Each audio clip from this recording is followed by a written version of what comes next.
जैसा एक्सपेक्टेड था निफ्टी ने एक गैप अप ओपनिंग दी, उसके बाद एक शार्प फॉल दिखाया और फिर एक साइडवेज मूवमेंट दिखाकर निफ्टी ने एक अच्छी क्लोजिंग दी है। तो इस वीडियो में हम देखेंगे कि निफ्टी की कल की मूवमेंट कैसी रह सकती है और उसके बाद देखेंगे कि निफ्टी के कल के लेवल्स क्या रह सकते हैं। सो वीडियो बिना स्किप करे एंड तक जरूर देखिएगा और अगर आपको डायरेक्टली कल के लेवल्स पे जंप करना है तो आप इस टाइम स्टैम्प पे जाकर देख सकते हैं।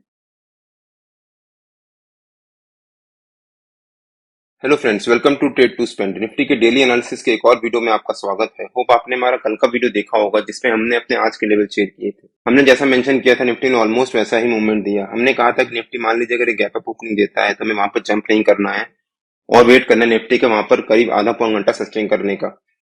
अगर आपने वो वीडियो नहीं देखा है तो उसका लिंक मैंने डिस्क्रिप्शन में डाल दिया है और आपको ऊपर यहाँ पर आई बटन में मिल जाएगा। एक बार आप वो वीडियो जाकर जरूर देखिएगा। हमने उसमें क्लियरली मेंशन किया था कि निफ्टी अगर एक गैप अप ओपनिंग देता है तो वहां पर हमें वेट करना है करीब आधा पौन घंटा और निफ्टी अगर वहां पर आधा पौन घंटा सस्टेन करने के बाद ब्रेकआउट देता है तब निफ्टी में 70-80 पॉइंट की अच्छी जंप आ सकती है। निफ्टी ने गैप अप ओपनिंग तो दी बट वहां पर सस्टेन नहीं कर पाया, वहां से एक शार्प फॉल दिखाया और उसके बाद हमारा जो नो ट्रेडिंग जोन का लोअर लेवल था एग्जैक्टली वहीं से जाकर निफ्टी ने सपोर्ट लिया और फिर एक निफ्टी दिन भर एक रेंज बनाता रहा और उसी रेंज के बीच में ही जाकर निफ्टी ने एक अच्छी क्लोजिंग दी है। आज गैप अप ओपनिंग देने के बाद निफ्टी में फॉल क्यों आया? मेरे ख्याल से 2 दिन से निफ्टी फ्राइडे और मंडे से निफ्टी एक अच्छी अप ट्रेंड की रन जर्नी दिखा रहा था। तो जितने भी लोग ओवरनाइट कॉल बाय करके गए होंगे उनको यहाँ पर प्रॉफिट हो रहा होगा अच्छा, जिस वजह से उन्होंने अपना प्रॉफिट बुक किया और निफ्टी में एक शार्प फॉल आया। प्लस रिलायंस भी आज दिन भर प्रेशर में था और रिलायंस में 30-40 पॉइंट की एक अच्छी फॉल दिखाई थी।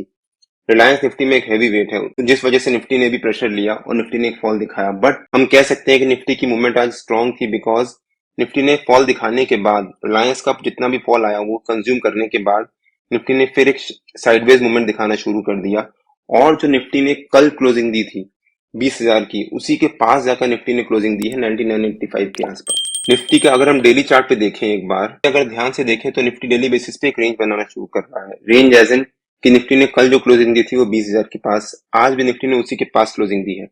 हो सकता है निफ्टी इस हफ्ते कल परसों मतलब वेडनेसडे थर्सडे दोनों दिन एक साइडवेज मूवमेंट में ही रहे मेरे ख्याल से।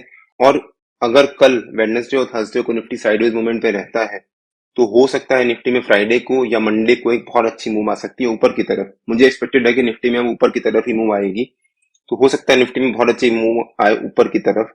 निफ्टी के इस हफ्ते के जो भी लेवल्स हैं वो ऑलरेडी मैंने अपने यूट्यूब चैनल में अपलोड कर दिए हैं। अगर आपने वो वीडियो नहीं देखा है तो उसका लिंक मैंने डिस्क्रिप्शन में डाल दिया है और आपको ऊपर यहाँ पर आई बटन में मिल जाएगा। मैं रिकमेंड करूंगा कि एक बार आप वीडियो जाकर जरूर देखिएगा, उससे आपको आइडिया होगा कि निफ्टी की इस हफ्ते की रेंज क्या रह सकती है, टारगेट क्या रह सकते हैं और निफ्टी के लेवल्स कैसे निकाल सकते हैं, क्योंकि मैंने उसमें क्लियरली एक्सप्लेन भी किया है। अगर हम निफ्टी के 15 मिनट के चार्ट पे वापस आ जाते हैं, करीब 1:15 से लेकर क्लोजिंग तक निफ्टी हमारा जो नो ट्रेडिंग जोन का ऊपर का लेवल है उसी के आसपास एक रेंज बनाता रहा और वहीं से रेजिस्टेंस लेता रहा और उसी के पास क्लोजिंग दी है। तो ये निफ्टी का एक इंपॉर्टेंट लेवल हो जाता है। निफ्टी और बैंक निफ्टी के नो ट्रेडिंग जोन्स में डेली बेसिस पे अपने यूट्यूब चैनल में अपलोड करता हूं, तो अगर आपने यूट्यूब चैनल सब्सक्राइब नहीं किया है तो प्लीज सब्सक्राइब कर लीजिएगा और बेल आइकन जरूर हिट कर लीजिएगा सो दैट आपसे वीडियोस मिस ना हो। मेरे ख्याल से कल निफ्टी में एक साइडवेज मूवमेंट ही रह सकती है। हो सकता है निफ्टी इसी रेंज के आसपास ओपनिंग दे और दिन भर उसी एक रेंज में घूमता रहे। जो निफ्टी ने आज रेंज बनाई थी उसका हाई था और जो लो था उसका। अब देखते हैं कि निफ्टी के कल के लेवल्स क्या रह सकते हैं। मेरे ख्याल से 20,040 निफ्टी का कल का रेजिस्टेंस रह सकता है और 19,952 के आसपास निफ्टी का कल का सपोर्ट रह सकता है। हो सकता है निफ्टी कल इसी रेंज के बीच में ही ट्रेड करे। 20,040 क्यों? क्योंकि निफ्टी ने आज यहां से एक रेजिस्टेंस लिया था ऊपर की तरफ। मेरे ख्याल से अभी ऐसा और कोई भी रेजिस्टेंस लेवल नहीं है, तो निफ्टी ने आज यहाँ पर जहां पर रेजिस्टेंस लिया था और वहां से एक शार्प फॉल दिखाया था और फिर निफ्टी ने एक रेंज बनाना शुरू कर दिया था। और निफ्टी ने जो ये रेंज बनाई थी उस रेंज का जो लोअर लेवल था वो था 19,952 के आसपास, जो कि आज हमारी रेंज का लोअर लेवल भी था। प्लस निफ्टी ने कल जो दिन भर एक रेंज बनाई थी उस रेंज का ऊपर का लेवल भी था जिसको निफ्टी ने ब्रेकआउट दिया था और ऊपर की तरफ अच्छी जंप दिखाई थी। तो 19,952 निफ्टी का सपोर्ट रह सकता है और 20,040 निफ्टी का रेजिस्टेंस रह सकता है।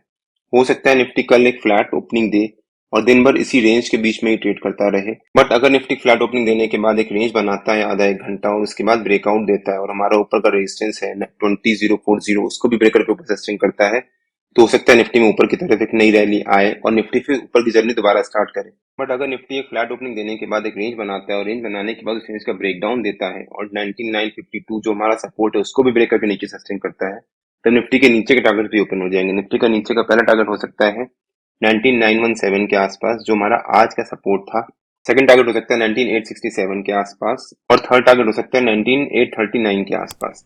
हो सकता है उसके बाद निफ्टी नीचे के टारगेट भी अचीव करे, बट मेरे ख्याल से निफ्टी में नीचे की तरफ की जर्नी अभी थोड़ी स्लो आ सकती है या फिर नहीं आ सकती। निफ्टी में कल या तो साइडवेज मूवमेंट रहेगा या तो ऊपर की तरफ निफ्टी में एक अप ट्रेंड की जर्नी रहेगी।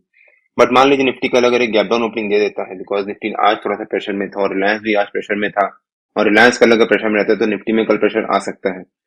तो हमें जंप नहीं करना है। हो सकता है निफ्टी रिलायंस के प्रेशर को पहले 15 मिनट या आधे घंटे में कंज्यूम कर ले और उसके बाद निफ्टी यहाँ से वापस ऊपर की तरफ जंप दिखाए और हमारी जो ये रेंज है 20040 और 19952 उसी रेंज के बीच में आकर एक साइडवेज क्लोजिंग दे दे।